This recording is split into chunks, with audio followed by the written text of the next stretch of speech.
Ada sepasang suami istri dari Colorado, Amerika. Suaminya bernama Chris dan istrinya bernama Senen. Mereka mempunyai 2 orang anak bernama Bella berumur 4 tahun dan Celeste berumur 3 tahun. Chris bekerja di perusahaan minyak, sedangkan istrinya bekerja sebagai manajer pada perusahaan MLM. Pada tanggal 13 Agustus pukul 2 dini hari, Senen pulang dari perjalanan bisnis bersama seorang temannya. Mereka ini udah sahabatan lama, bestie banget lah pokoknya. Senen ini bilang ke teman perempuannya itu kalau pada pukul 10 pagi tanggal 13 Juli itu dia ada janji bertemu dengan dokter kandungannya. Senen ini memang sedang hamil 18 minggu. Jadi pada pukul 8 pagi temannya ini telepon buat ingatin, siapa tahu Senen ketiduran atau lupa. Tapi udah ditelepon berkali-kali, Senen ini gak angkat-angkat. Nicole, si temannya ini jadi khawatir. Sampai akhirnya dia samperin ke rumahnya. Dia ketuk pintu sambil lihat ke dalam lewat jendela, gak ada respon dan gak ada juga yang bukain pintu. Sampai akhirnya jadwal cek kandungan si Senen ke dokter itu juga udah lewat. Nicole panik dan mencoba telepon ke Chris, suami Senen. Chris bilang istri dan anak-anaknya ada di rumah kok, mereka gak kemana-mana. Nicole coba jelasin keadaan rumah yang sepertinya tidak berpenghuni kepada Chris. Chris akhirnya janji akan pulang sebentar lagi. Jadi sambil tunggu Chris pulang, Nicole telepon lagi ke HP Senen.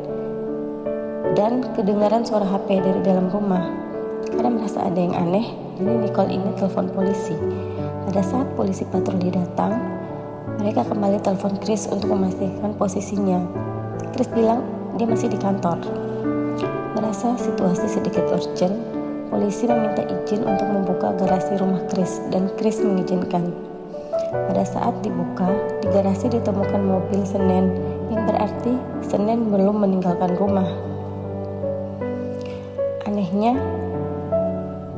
kenapa dia tidak mengangkat telepon atau membuka pintu rumah?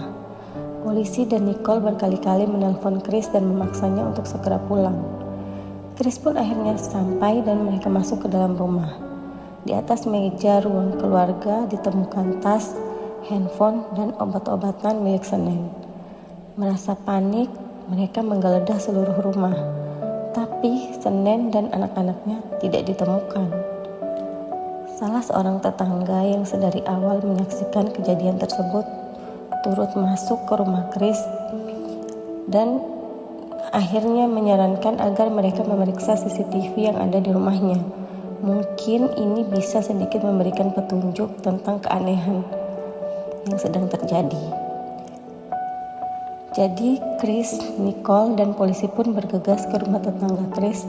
Di sana mereka mengecek CCTV dan terlihat tidak ada seorang pun yang meninggalkan rumah setelah Chris berangkat bekerja pada pagi itu. Kejadian yang aneh ini membuat polisi meminta keterangan lanjutan kepada Chris dan mengajaknya segera kembali ke rumahnya. Tetapi sebelum itu, tetangga Chris mengatakan pada polisi bahwa gerak-gerik Chris aneh, tidak seperti biasanya. Setelah meminta keterangan lanjutan dari Chris, akhirnya polisi menetapkan bahwa pada hari itu status istri dan anak-anaknya ditetapkan sebagai orang hilang.